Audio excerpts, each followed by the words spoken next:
Hi, I'm back again. I'll be reading some more from this Bible.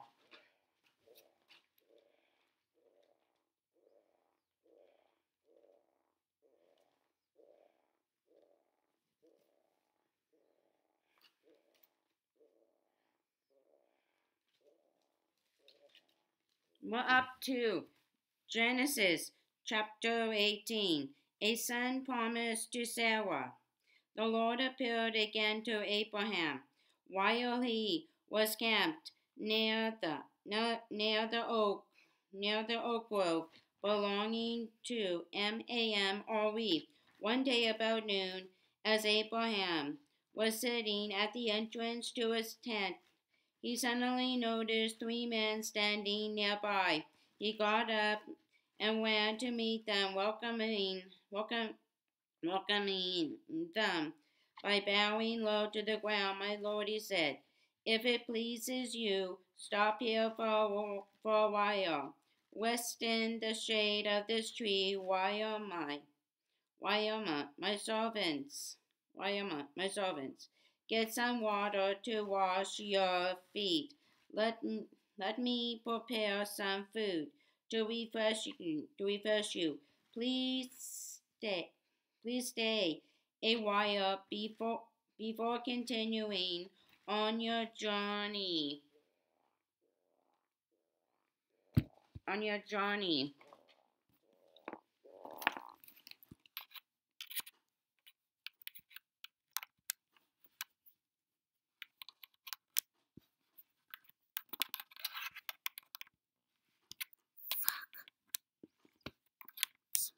There we go. On your journey. All right, they said, do as you have said. So Abraham went back to the tent and said to Sarah, quick, get 3 measures of your best flour and bake some bread.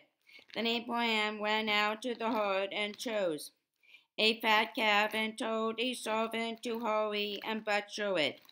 When the food was ready, he took some cheese, curds, and milk, and the roasted meat, and he served it to the men. As they ate, Abraham waited on them there beneath the tree. Where was Sarah, your wife? They asked him. In the tent, Abraham replied.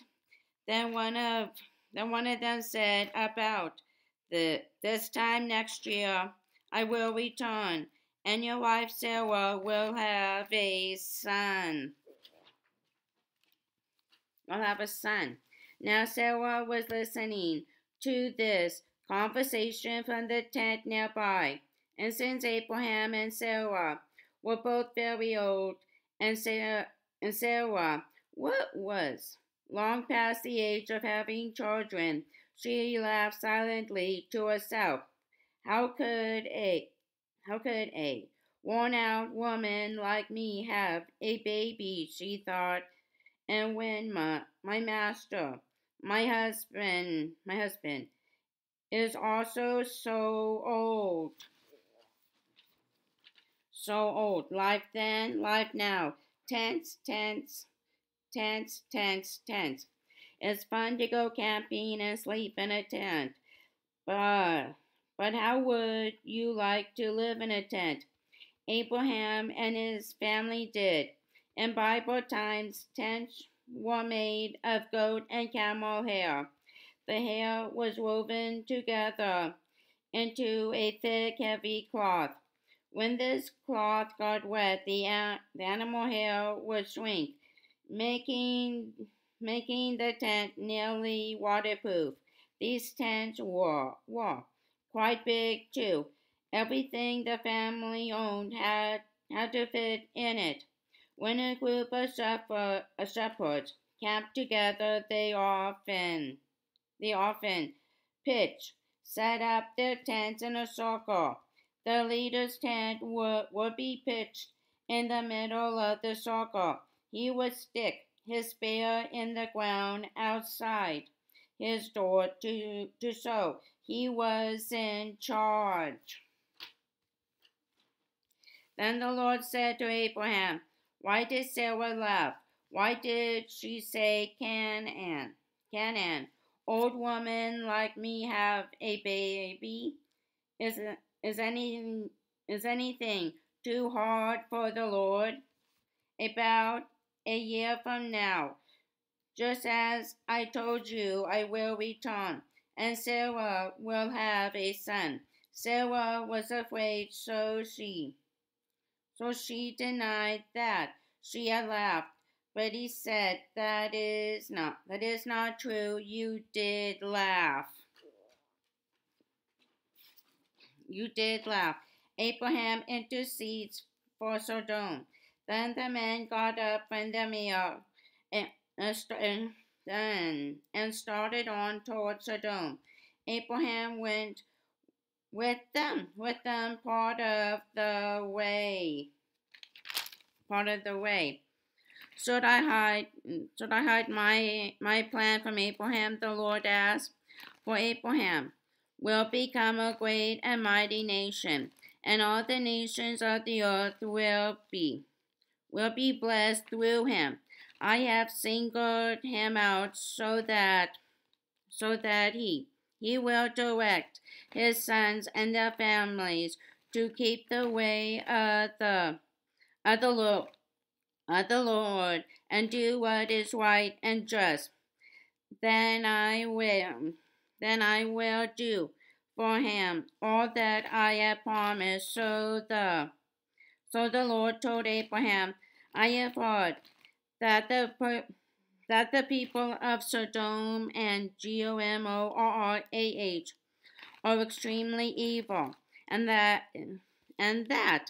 everything they do is wicked. I am going down to see whether or not these reports are true. Then I will know. The two other men went on toward Sodom, but the Lord remained with Abraham for a while. Abraham approached him and said, will you destroy both innocent and guilty alike? Suppose you find 50 innocent people. Suppose you find 50 innocent people there within the city. Will you still destroy it and not spare it for their sakes? Surely you wouldn't do such a thing. Surely you wouldn't do such a thing, destroying the innocent with the guilty. Why would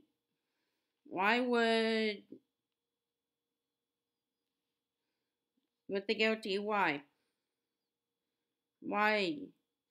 you would be treating the innocent and the guilty exactly the same. Surely you wouldn't do that. Should not the judge of all the earth do what is right? And the Lord replied, if I find 50 innocent people in Sodom, I will spare the entire city for their sake. Then Abraham spoke again. Since I have begun, let me go on and speak further to my Lord, even though I am but dust and ashes. Suppose there are only 45. Will you destroy the city for lack of 5? And the Lord said, I will not destroy it if I find 45. Then Abraham pressed his request further. Suppose there are only 40. And the Lord replied, I will not destroy it if there are 40. Please don't be angry, my Lord, Abraham pleaded. let me speak. Suppose only 30 are found. And the Lord replied, I will not destroy it if there were 30. Then Abraham said, since I have dared to speak to the Lord, let me continue. Suppose there are only 20. And the Lord said, then I will not destroy it for the sake of the 20. Finally, Abraham said, Lord, Lord, please do, Lord, please don't, please. Finally, Abraham said, Lord, please do not get angry. Do not get angry. I will speak but once more. Suppose only 10 are found there. And the Lord said, then for the sake of the 10, I will not destroy it. The Lord went on his way. When he had finished his conversation with Abraham, and Abraham returned to his tent.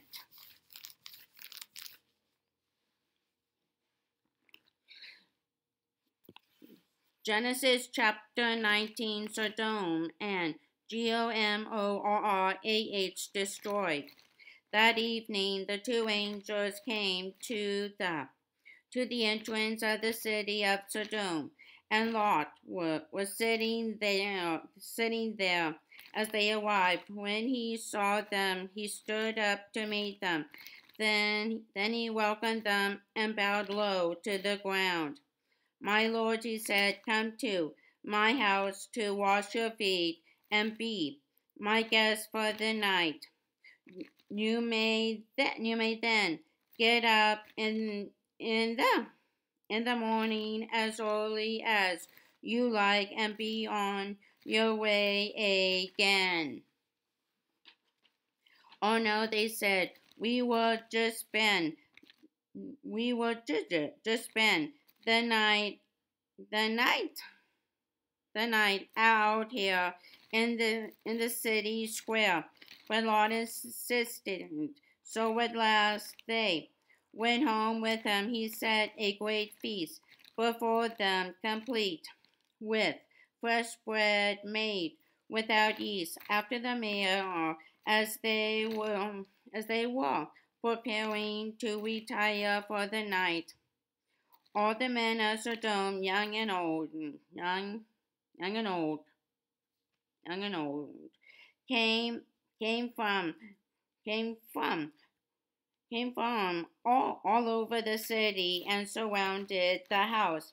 They shouted to Lot, where are the men who came to spend the night with you? Bring them out so we can have sex with them. Lot stepped outside to talk to them, shutting the door behind him. Please, my brothers, he begged, don't do such a wicked thing. Look, I have two virgin daughters. Do with them as you wish, but leave these men alone. For they are under my protection.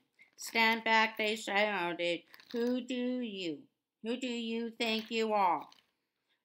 We let you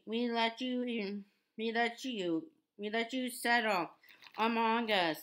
And now you are trying to tell us what to do?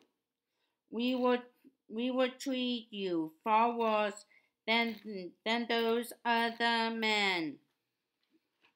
And they lunged at Lot and began breaking down the door. But the two angels reached out and pulled Lot in and bolted the door. Then they blinded the men of Sodom, so they couldn't find the doorway. Do you have any other any other relatives here in the city? The angels asked. Get them out of this place, sons-in-laws, sons, daughters, or anyone else, for we will destroy the city completely. The stench of the other place has reached the Lord, and he has sent us to destroy it. To destroy it. Heroes and villains. Genesis chapter 18, verses 11 to 15.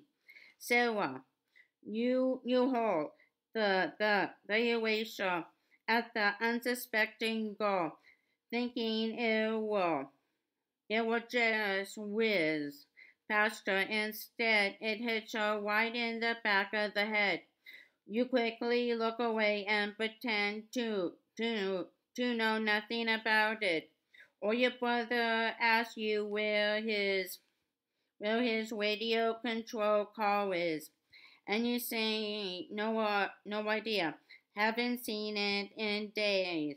You don't want him to know that you radio controlled it right into the sewer.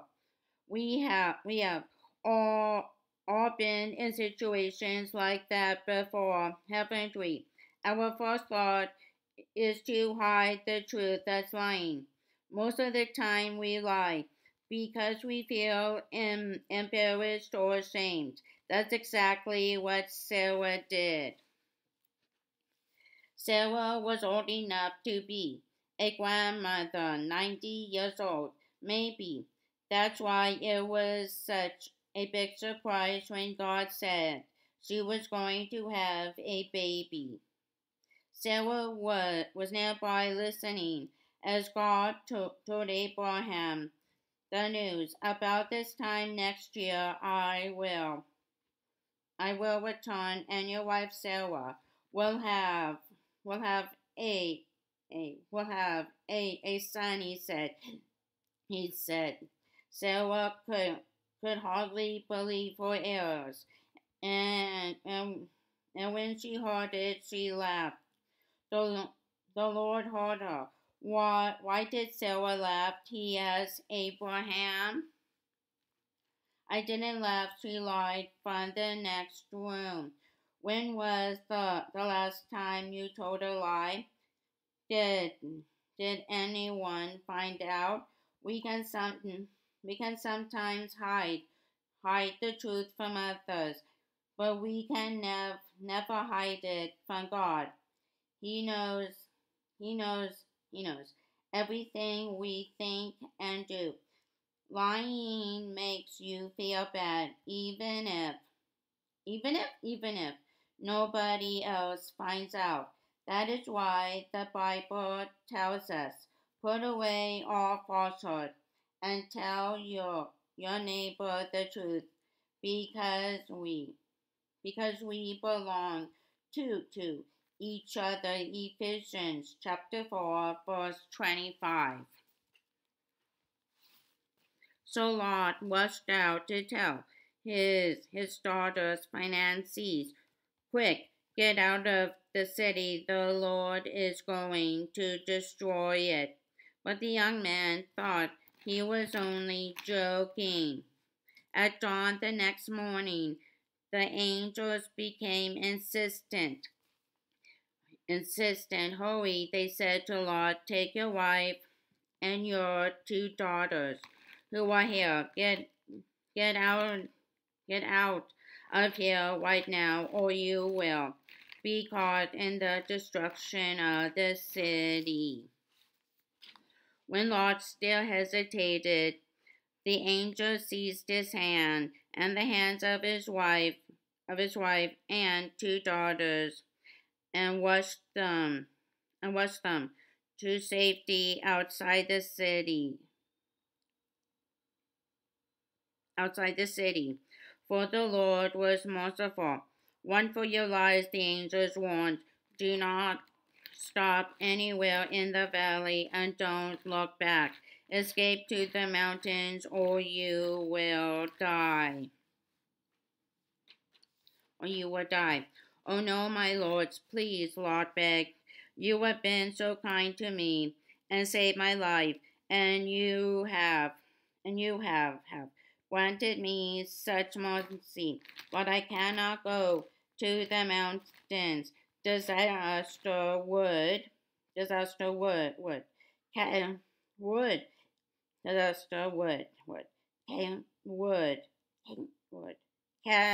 catch up catch up to me there, and I would soon die. See, there is a small village nearby. Please, let me go there instead. Don't, don't you see how small it is? Then my life will be saved. All right, the angel said, I will grant your request. I will not destroy that little village, but hurry, for I can do nothing until you are there. From that from that that time on, that village was known as Zoar. The sun was rising as Lot reached the valley. Then the Lord rained down fire and burning sulfur from the heavens burning sulfur from the heavens on Sodom and Gomorrah. He utterly destroyed them along with the other cities and villages of the plain, eliminating all, all life, people, plants, and animals alike. But Lot's wife looked back, looked back as she was following along behind him, and she became a pillar of salt. The next morning, Abraham was up early and hurried out to the place where he had stood in the Lord's presence. He looked out across the plain to Sodom and Gomorrah and saw columns of smoke and fume as from a furnace rising from the cities there. But God had listened to Abraham's request and kept Lot safe, kept Lot safe, removing him from the disaster that engulfed the cities on the plain.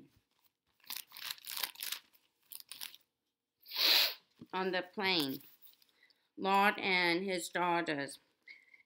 After Lot left Zoar,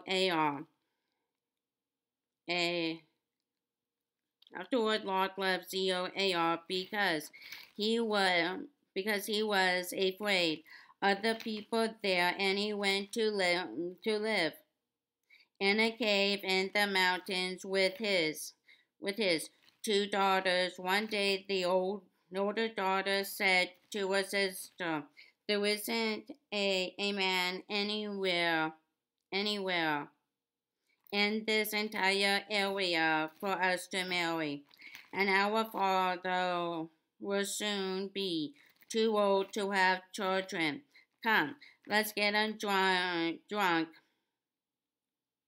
Let's get him drunk with wine, and then we will sleep with him. That way we will preserve our family line to our father. So that night they got him drunk, and the older daughter went in and slept with her father. He was unaware of her lying down or getting up again. The next morning, the older daughter said to her younger sister, I slept with our father last night. Let's get him drunk with wine again tonight, and you go in and sleep with him. That way, our family line will be preserved. So that night they got him drunk again, and the younger daughter went in and slept with him. As before, he was unaware of her lying down or getting up again. So both of Lot's daughters became pregnant by their father. When the older daughter gave birth to a son, she named him Moab. He became the ancestor of the nation now known as the Moabites. When the when the younger daughter gave birth to a son, she named him Benammi. He he became the ancestor of the nation now known as the Ammonites.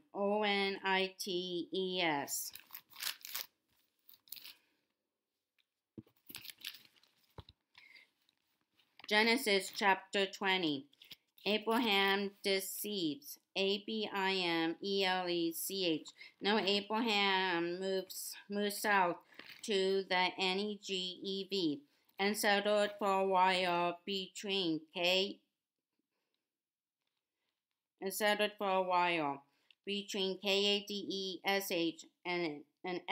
Shur at a place called Gerar. Abraham told people there that is why Sarah was his sister. So King Abimelech sent for her and had her brought to him at his palace. But one night God came to Abimelech in a dream and told him, "You are a dead man, for that woman you took is married."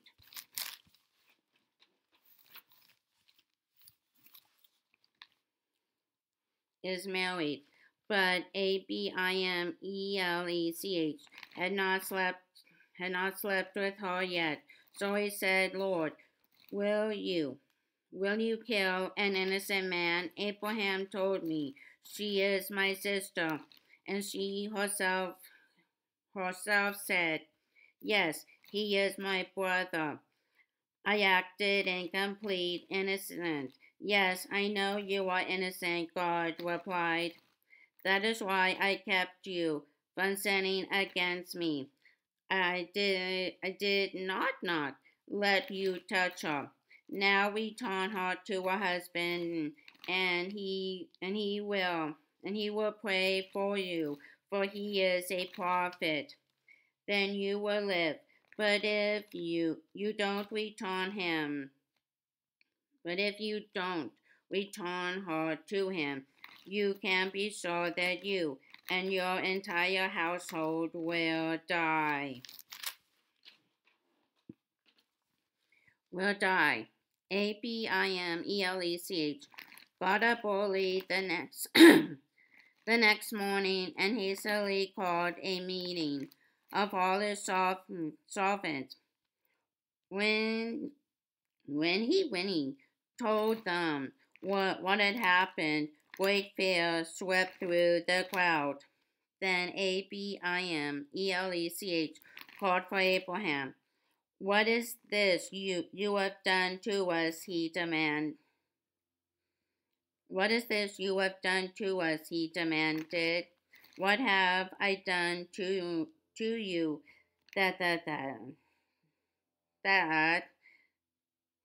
deserves treatment like this, making me and my kingdom guilty of this great sin? This kind of thing should not be done. Why have you done? Why have you done this to us?" Well, Abraham said, I figured this to be a godless place. I thought they will want my wife and will kill me to get her. Besides, she is my sister.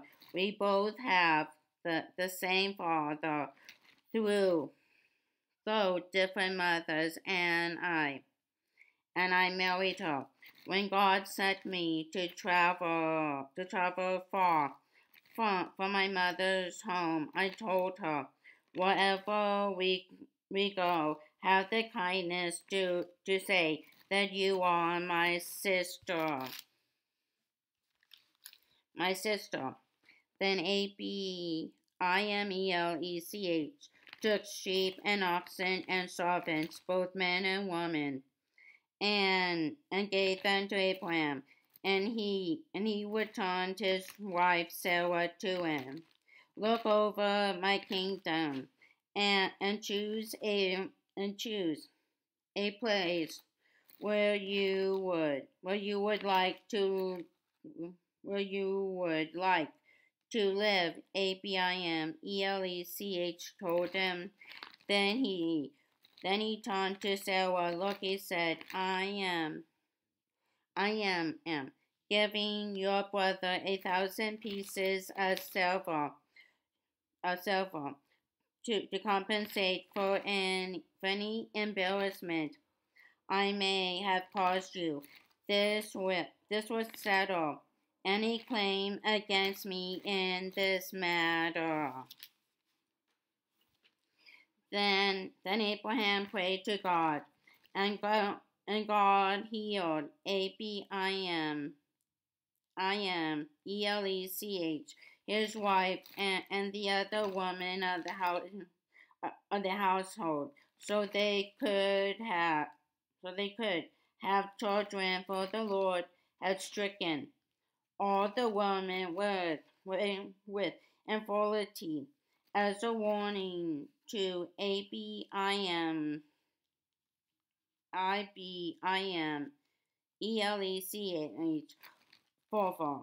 for having taken Abraham's wife. Genesis chapter Heroes and Villains. Genesis chapter 21. Genesis chapter 21, verses 8 to 21. Hagar and Ishmael. Imagine that you were the only kid in your family, and then one day your mom has a baby, or your mom or dad gets remarried, and suddenly you have a new stepsister or brother, or several stepsisters or brothers. Yikes! Suddenly you aren't the only kid anymore. You begin to feel pushed out. That's just what happened to Ishmael. In fact, he not only felt pushed he not only felt pushed out, he actually was. You see, Abraham had two wives, Sarah and Hagar, and these two women could not get along. Sarah was jealous of Hagar, so even though Abraham loved Ishmael, he told Hagar and Ishmael to leave. Hagar felt so scared and alone that that she that she wanted to give up living. But God spoke to her and told her he would take care of them, and God did. Sometimes families don't stay together. Perhaps you have friends whose parents had divorced, or maybe you live with only your mom or your dad. Just like Ishmael, you are important to God. Remember that God loves you and won't abandon you ever. Nothing can ever separate us from God's love. Our, our fears for today, our worries about tomorrow, and even the powers of hell can keep God's love away. Romans chapter 8 verse 38. Uh, Genesis chapter 21, the birth of Isaac. Then the Lord did exactly what he had promised. Sarah became pregnant, and and, and she gave a son to Abraham in his old age. It all it all it all happened at the time God had said it would. And Abraham named his son Isaac 8 days after Isaac was born. Abraham circumcised him as God had commanded. Abraham was 100 years old at the time, and Sarah declared, God has brought me laughter. All who hear about this will laugh with me. For who would have dreamed that I would ever have a baby? Yet I have given Abraham a son in his old age. Hagar and Ishmael sent away. As time went by and Isaac grew old and was weaned, Abraham gave a big party to celebrate the happy occasion. But Sarah saw Ishmael, the son of Abraham, and her Egyptian servant Hagar, making fun of Isaac. So she turned to Abraham and demanded, "Get rid of that servant and her son. He is not going to share the family inheritance with my son Isaac. I won't have it." This upset Abraham very much, because Ishmael was his son. But God told Abraham, "Do not be upset over the boy and your servant wife. Do just as Sarah says, for Isaac is the son through whom your descendants will be counted. But I will make a nation of the other descendants of Hagar's son, because he also is your son." So Abraham got up early the next morning, prepared food for the journey, and strapped a container of water to Hagar's shoulder. He sent her away with his son, and she walked out into the wilderness of Beersheba, wandering aimlessly. When the water was gone, she left the boy in the shade of a bush. Then she went and sat down by herself about 100 yards away. I don't want to watch the boy die," she said, as she burst into tears. Then God heard the boy's cries, and the angel of God called to Hagar from the sky, "Hagar, what's wrong? Don't, do not be afraid. God has heard the boy's cries from the place where you laid him. Go to him and comfort him, for I will make a great nation from his descendants. From his descendants. Then God opened Hagar's eyes, and she saw a well. She immediately filled her water container and gave the boy a drink.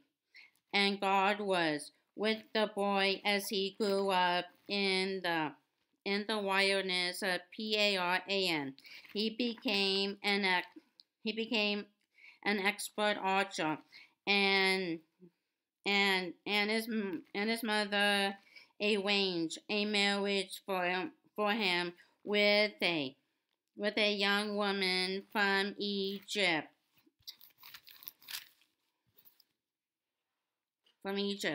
A treaty with Abimelech. About this time, Abimelech came with Phicol, his army commander, to visit Abraham. It is clear that God helps you.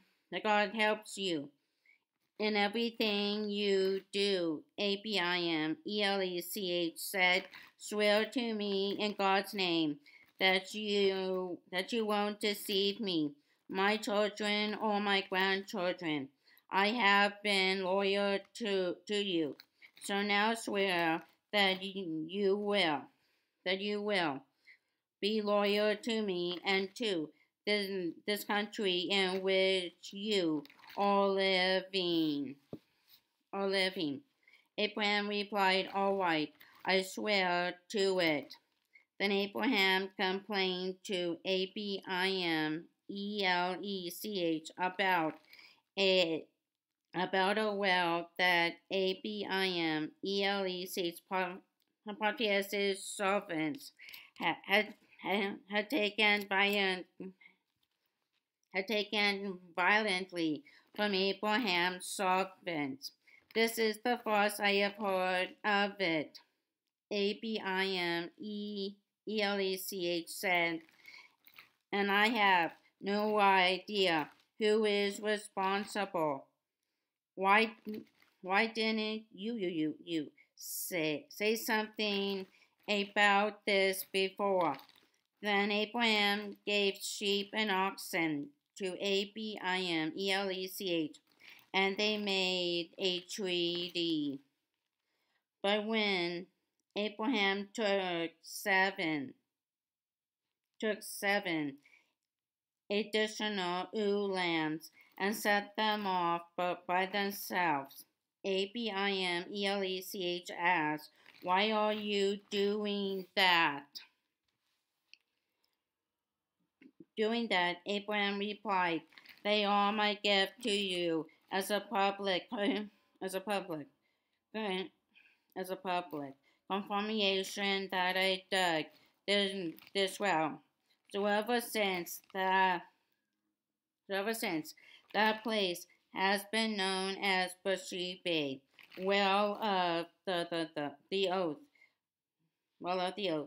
because that was where they had sworn an oath after making the covenant. Abimelech left with Phicol, the commander of his army, and they returned home to the land of the Philistines.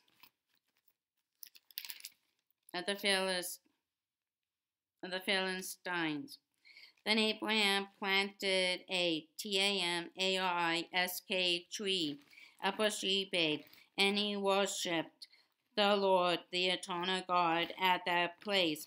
And Abraham lived in Philistine country for a long time.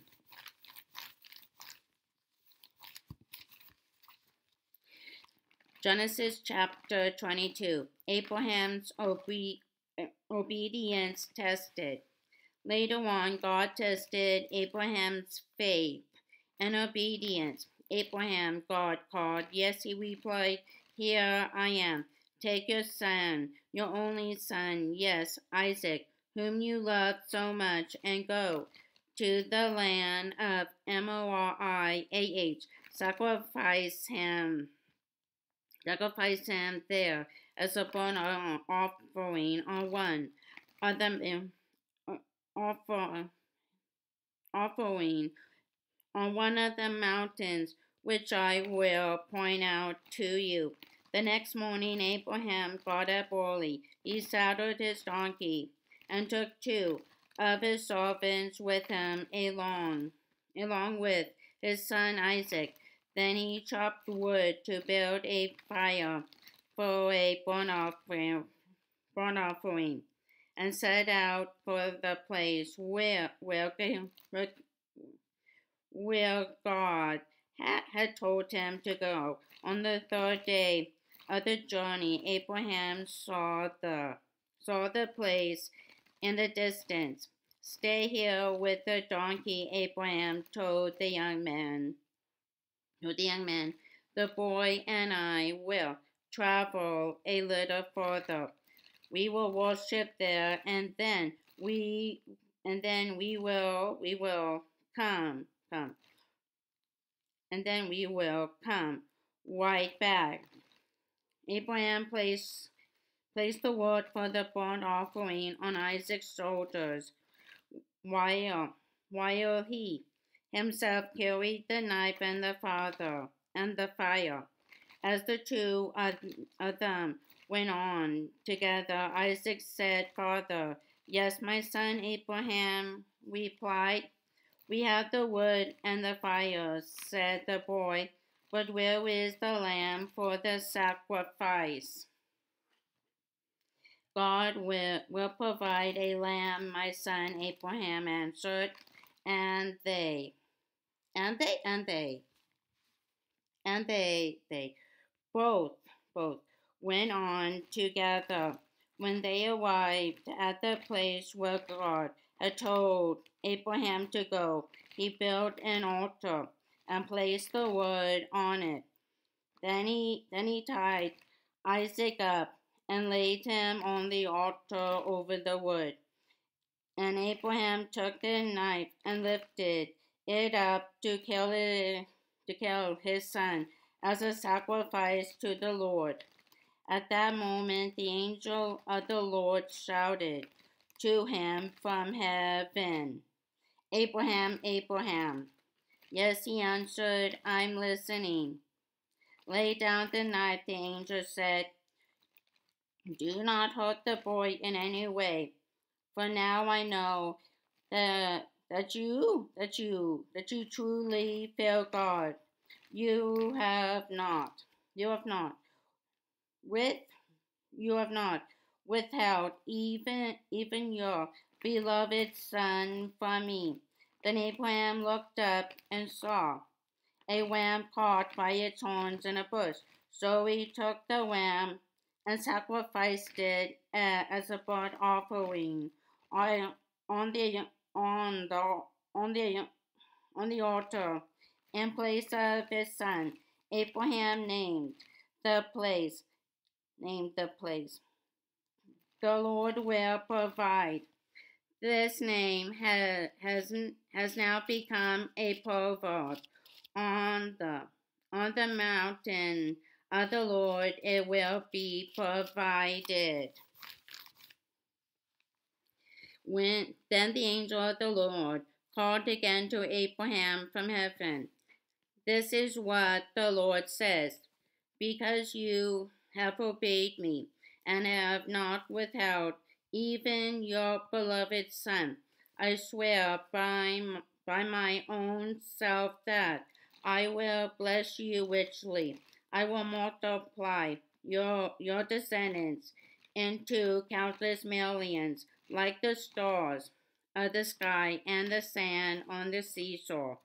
They will conquer their enemies, and through your descendants, all the nations of the earth will be blessed, all because you have obeyed me." Then they returned to Abraham's young men and traveled home again to Beersheba, where Abraham lived. Where Abraham lived for quite some time. Soon after this, Abraham heard that Milcah, his brother Nahor, Potiphar's wife, had borne Nahor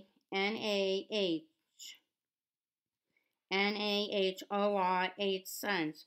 The oldest was named Uzi.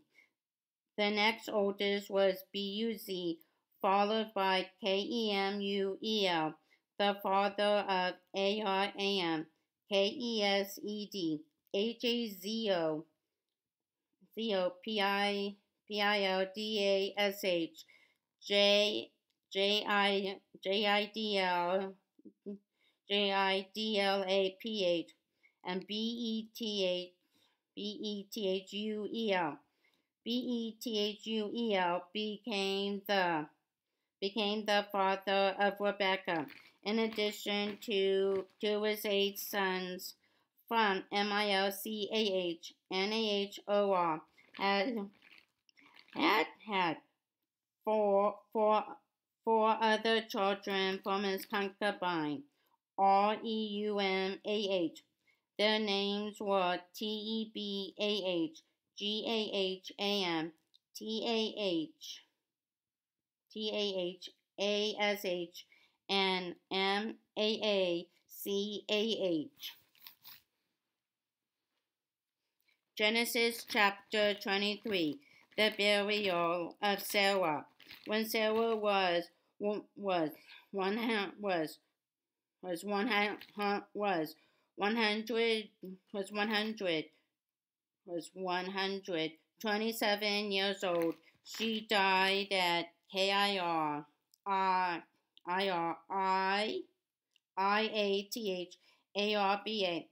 now called Hebron, in the land of Canaan. There Abraham mourned and wept for her. Then, leaving her body, he went to the Hittite elders and said, "Here I am, a stranger in a foreign land with no place to bury my wife. Please let me have a piece of land for a burial plot." The Hittites replied to Abraham, Certainly, for you are an honored prince among us. It will be a privilege to have you choose the finest of our tombs, so you can bury her there." Then Abraham bowed low before them and said, "Since this is how you feel, be so kind as Epron, son of Zohar, to let me have the cave of Machpelah down at the end of his field. I want to pay the full price of course, whatever is publicly agreed upon, so I may have a permanent burial place for my family.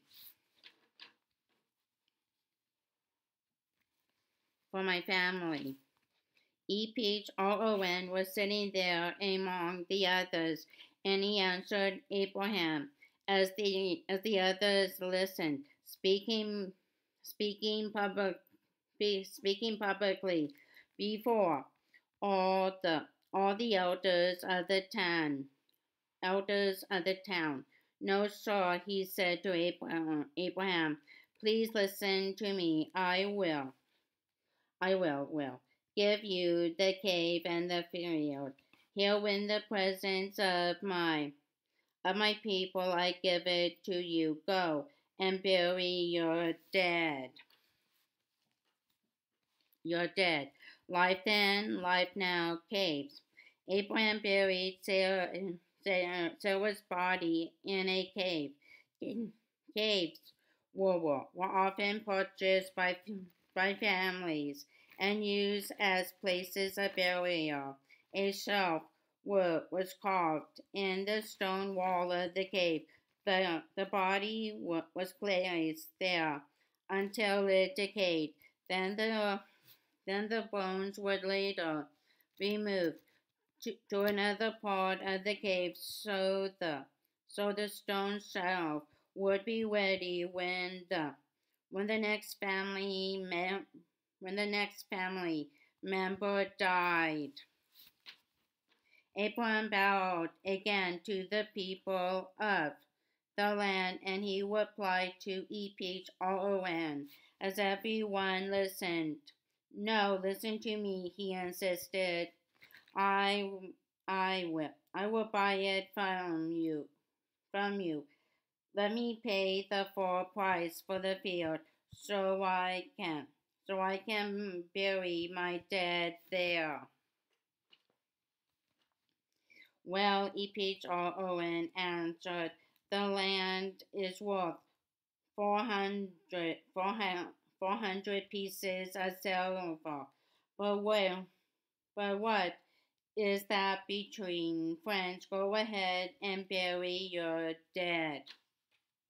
So Abraham paid Ephron the amount he had suggested, 400 pieces of silver, as was publicly agreed. He bought the plot of land belonging to Ephron at Machpelah near Mamre. This included the field, the cave that was in it, and all the trees nearby. They became Abraham's permanent possession by the agreement made in the presence of the Hittite elders at the city gate. So Abraham buried Sarah there in Canaan in the cave of Machpelah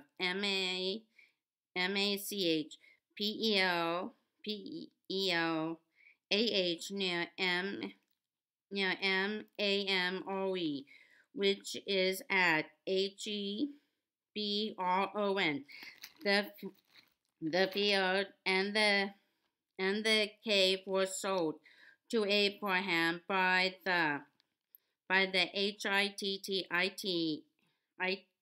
Hittites as a permanent burial place.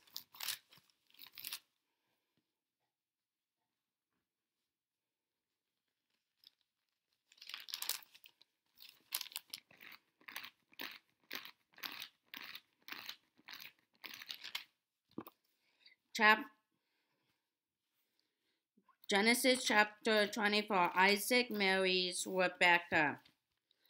Abraham was now a very old man, and the Lord had blessed him in every way. One day, Abraham said to the man in charge of his household, who was his oldest servant, swear by the Lord, the God of heaven and earth, that you will not let my son marry my son marry one of these local Canaanite women. Go instead to my homeland, to my relatives, and find a wife there for my son Isaac. The servant asked, but suppose I can't find a young woman who would travel so far from home. May I then take Isaac there to live among your relatives? No, Abraham replied. Be careful, never to take my son there for the Lord, the God of heaven, who took me from my father's house and my native land, solemnly promised, solemnly promised to give this land to my offspring. He will send his angel ahead of you, and he will see to it that that you find a young that you find a young woman there to be my son's wife. If she is unwilling to come back with you, then you are free from this oath. But under no circumstances are you to take my son there. So the servant took a solemn oath that he would follow Abraham's instructions. He loaded 10 of Abraham's camels with gifts and set out, taking with him the best of everything his master owned. He traveled to Naharaim,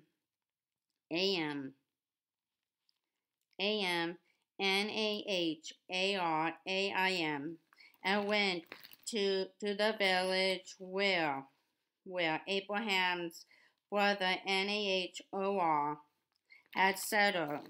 There, the servant made the camels kneel down beside a well just outside the village. It was evening, and the women were coming out to draw water. O Lord, God of my master, he prayed, give me success, and show kindness to my master Abraham. Help me to accomplish the purpose of my journey. See, here I am standing beside the spring, and the young women of the village are coming out to draw water. This is my request. I will ask one of them for a drink. If she says yes, certainly, and I will water your camels to let her be the one you have appointed as Isaac's wife. By this I will know that you have shown kindness to my master. As he was there praying, a young woman named Rebecca arrived with a water jug on her shoulder. Her father was Bethuel, who was the son of Abraham's brother Nahor, and his wife Milcah. Now Rebecca was very beautiful, and she was a virgin. No man had ever slept with her. She went down to the spring, filled her jug, and came up again. Running over to her, the servant asked, "Please give me a drink." "Certainly, sir," she said, and she quickly lowered the jug for him to drink. When he had finished, she said, I will draw water for your camels too, until they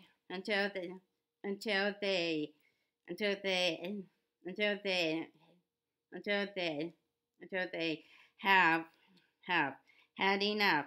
So she quickly emptied the jug into the watering trough and ran down to the well again.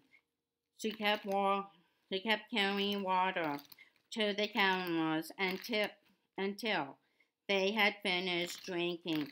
The servant watched her in silence, wondering whether or not she was the one,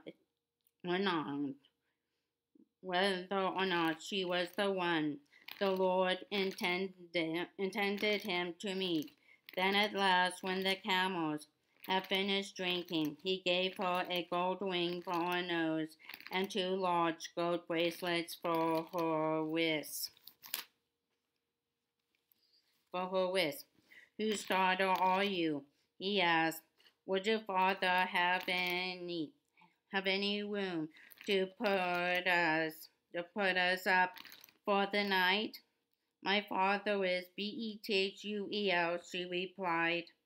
My grandparents are Nahor and Milcah. Yes, we have plenty of straw and food for the camels, and we have a room for guests. The man fell down to the ground and worshipped the Lord. Praise be to the Lord, the God of my master Abraham, he said. The Lord has been so kind and faithful to Abraham, for he has led me straight to my master's relatives. The young woman ran home to tell her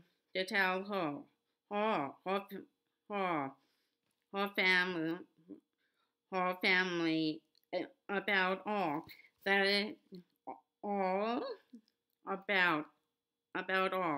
had happened. Now Rebecca had a brother named Laban. When he saw the nose ring and the bracelets on his sister's wrist, and when he heard her story, he rushed out to the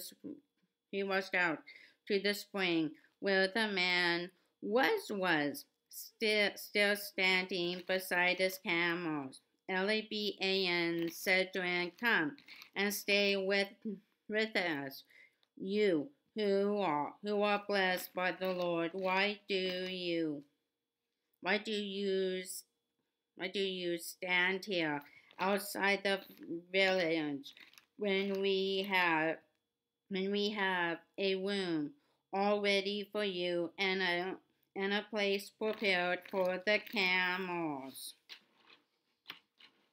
So the man went home with Laban, and Laban unloaded the camels, gave him straw to bed them down, fed them, and provided water for the camel drivers to wash their feet. Then supper was served, but Abraham's servant said, I don't want to eat until I have told you why I have come. All right, Laban said, tell us your mission. I am Abraham's servant, he explained, and the Lord has blessed my master richly. He has become a great man. The Lord has given him flocks of sheep and herds of cattle, a fortune in silver and gold, and many servants and camels and donkeys. When Sarah, my master's wife, was very old, she gave birth to my master's son, and my master has given him everything he owns, and my master made me swear that I would not let Isaac marry one of the local Canaanite women. Hello.